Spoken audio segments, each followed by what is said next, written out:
All right, man, peace. So I've had many brothers ask me about what my perspective is on this storyline pertaining to Mr. David Irving, the former very talented defensive end of the Dallas Cowboys, who just could not stay on the field due to his very apparent and clear addiction to marijuana. According to him, he has decided that he's going to retire because he'd rather smoke weed than intake the opioids that are prescribed to him from the NFL that he understands will have a very deleterious effect on his body.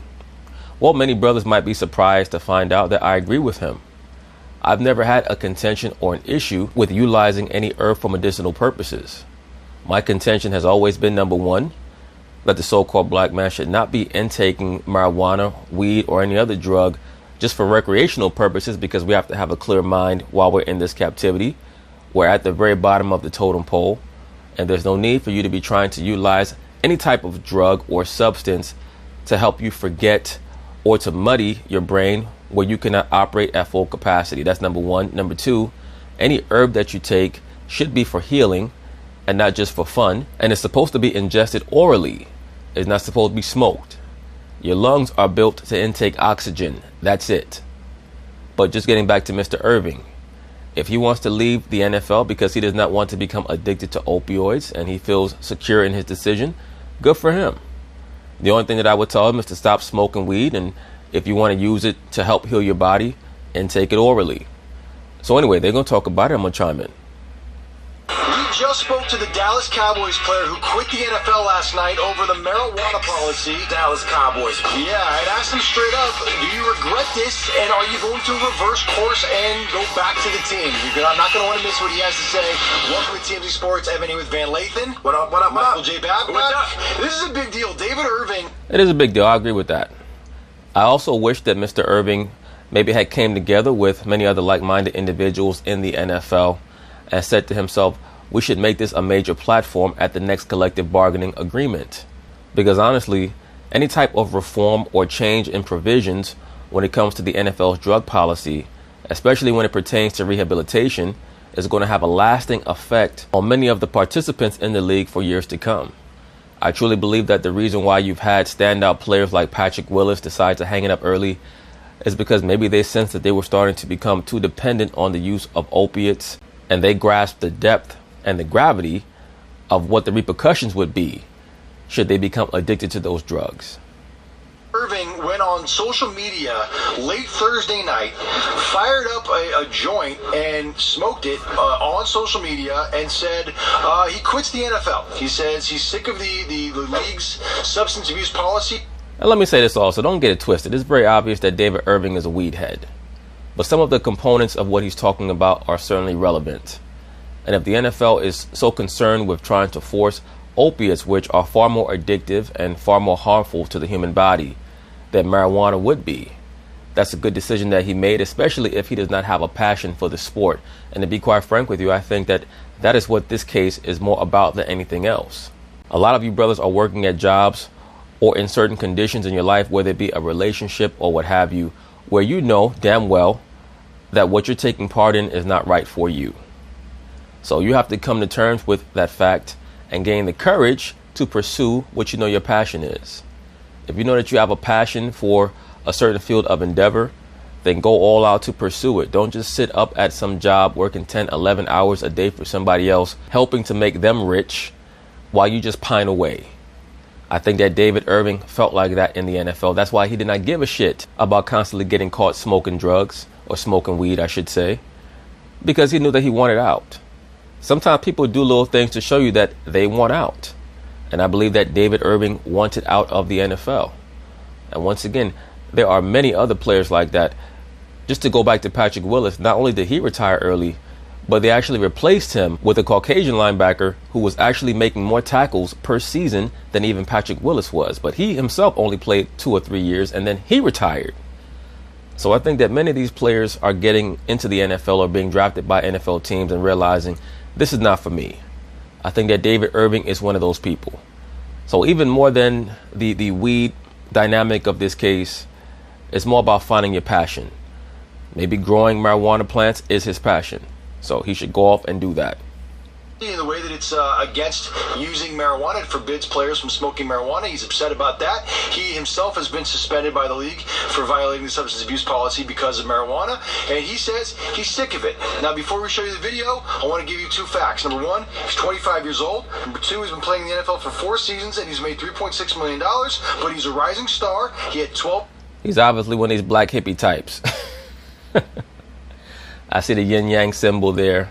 So, you know, I mean, it's very clear. The cat has the nose ring, the hoop through the left nostril. He seems like one of those hang-loose type of brothers.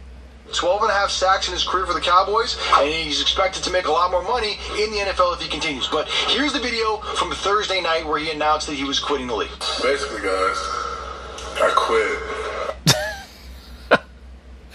Dude sound like Keanu Reeves from Bill and Ted's Excellent Adventure. Basically, guys, I quit. Like, totally. I want to talk about a suspension and all this other nonsense. I'm out of there. I'm not doing more. It's a lot of NFL, man. As you all know, I voiced my opinion about this medicine right here. And I mean, we got this opioid thing going on, and I'm prescribed all. You know, I just think it's that. I agree with you, bro. I do. I agree with you. If they're going to mandate to you exactly what type of drugs they want you to use, especially opiates, which have no real healing effect at all they do is deaden the sensation of pain. So if you can use something that actually is going to assist you in healing, then go ahead and do so. Once again, my only contention is that marijuana should not be abused and it should not be smoked. It's supposed to be ingested orally, and it should be for medicinal purposes. And for those of you brothers who find that you're addicted to marijuana, you should try to get unaddicted so that you can clear your mind. Of course, I'm going to get a lot of dudes, what are you talking about? I've been smoking weed for 25 years and I'm so clear-minded and I understand everything that's going on. I'm not going to argue with you about that, bro.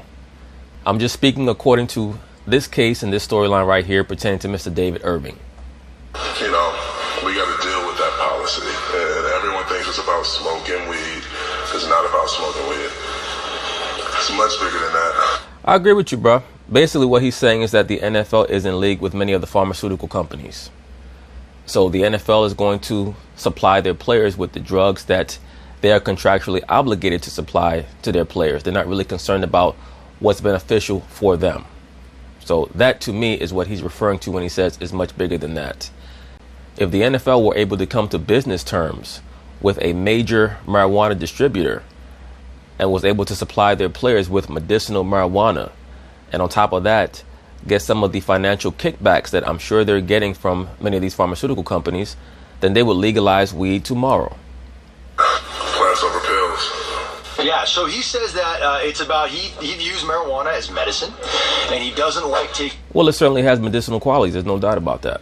Taking opioids and other prescribed medication, and says that he feels that it's in his best interest to use marijuana.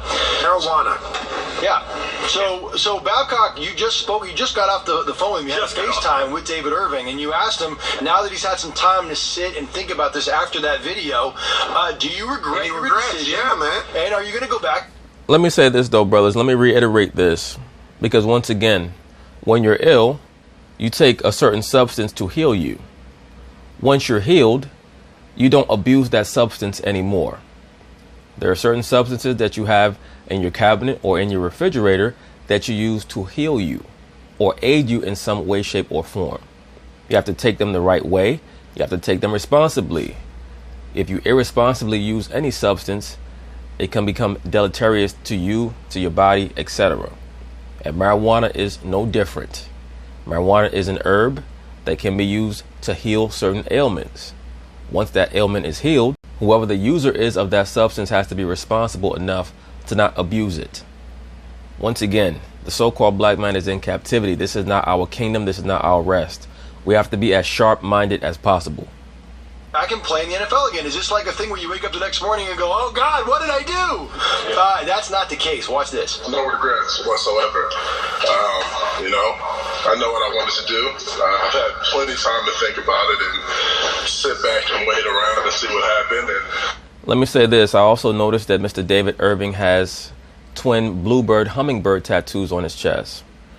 He states that his father is in the military. Could it be that he's a monarch athlete? Who knows? I'm going to leave that alone. But if I see his name constantly popping up in the news wire pertaining to different storylines down the line, I may have to come to that conclusion. But for right now, I'll leave it alone. I had to do it. Like I said, I took a step of faith and spoke my mind, and I did what I felt I had to do. So this is a man who's 25 years old, who had millions of dollars he could be making in the future, and decided he'd rather take a stand and quit football and leave the NFL because he doesn't agree. Well, it's not so much that he's taking a stand, it's more like he's taking a puff. Look, I'm not going to cast these numerous marijuana mavericks as heroic figures at all. He decided that he's going to choose weed over his NFL career. So what that tells me is that he never truly loved the NFL. He decided that he was going to choose weed over his NFL career. So that tells me that he never truly loved football that much. That to me is another component of this storyline that's not getting touched on too much. With the substance abuse policy, with the approved medicine policy, is this, I know that he's saying he has no regrets. Yeah. But is this stupid or is this smart? Is he a coward? Is this dumb or is he brave? Well, we can't call it dumb right now until we see how he's able to parlay some of the energy behind this storyline. Who knows? He might be even more successful associated with many of these marijuana distributors than he was in the NFL. He was still on his rookie deal. He had a 4-year contract worth something like $3.6 million. So he was making $900,000 a year. After taxes, that's a little bit over $450K. By the time he pays off everybody, I mean, he's probably bringing home maybe $125K a year, $150K a year. He might make more than that based just on name recognition alone, if he were to associate himself with the appropriate marijuana distributor. We'll find out.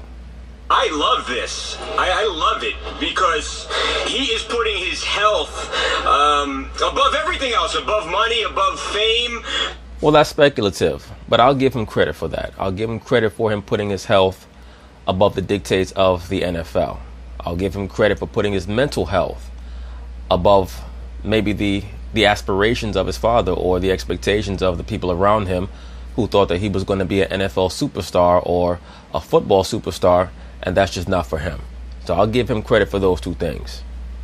These opiates that are doled out like candy, particularly in the NFL, and are killing some people in this country. He doesn't want to take it. He's not going to be forced to take it, and he is willing to give up everything in football. And I think this guy looks at this as choosing a healthier option for his life. And also, to be honest with you, he doesn't want to be in a perpetual tug of war between himself, his health, and his NFL career. Why not leave and go do something that's going to make him healthier and happy? One thing I found interesting is during the interview, you can see the full interview on the website, is he consulted with his parents. His dad is a military guy, and he consulted with his father, got support from his parents and his close friends to do this. This wasn't a decision he took lightly. He didn't just... That's good. That's good if he has people like that in his corner. So what I would suspect or expect from that little blurb, if his father and his mother are supportive of his decision, I'm sure that they've questioned what he's going to do now, and he's told them that maybe he's made some business connections that he's going to parlay into something lucrative.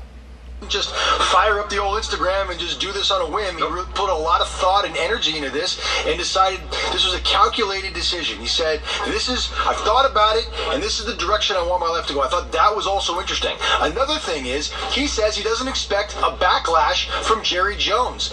Of course not. Jerry probably gonna hook him up with some good weed guys. Jerry's probably smoked the best marijuana in all Texas. Allegedly.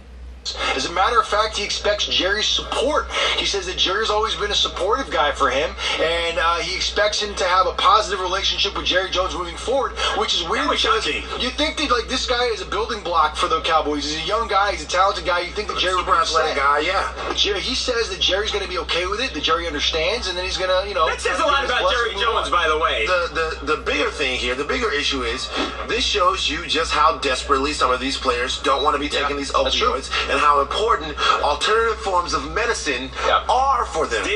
Well, that has to be collectively bargained.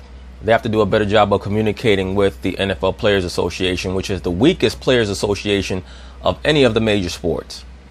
I mean, it's really an abomination what few rights the NFL players actually have, and that's due to the weakness of their players association.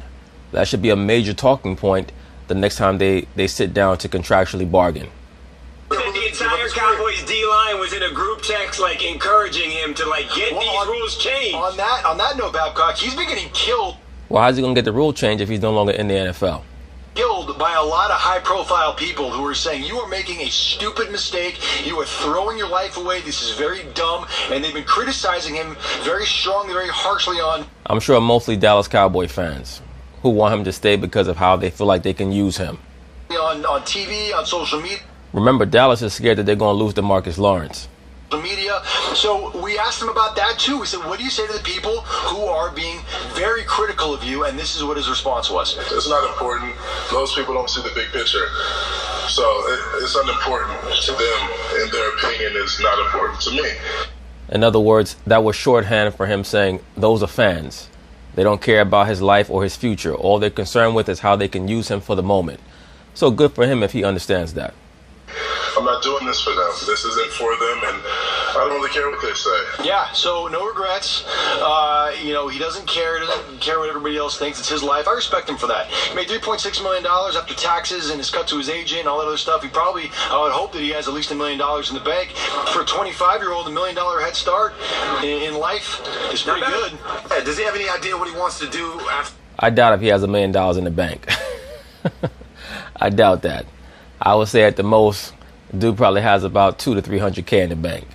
After football? Yes, he's getting into producing some television shows. Says that he has been contacted by a ton of cannabis companies today. There you go. Work with him. They want him to endorse their products. They want him to have his own strain. So this guy is going to have no problem finding work. Good luck. That's good. Good for him. Good luck. He's a nice guy too. Good luck. Once again, brothers, any and all herbs are to be ingested orally. And you have to understand why you're taking what you're taking. All right? I cannot stress that enough. But I do agree with David Irving's perspective on rather choosing to use marijuana or some other type of healing herb that you take properly and appropriately, as opposed to those opioids and those opiates. There's no health benefit from taking an opioid at all.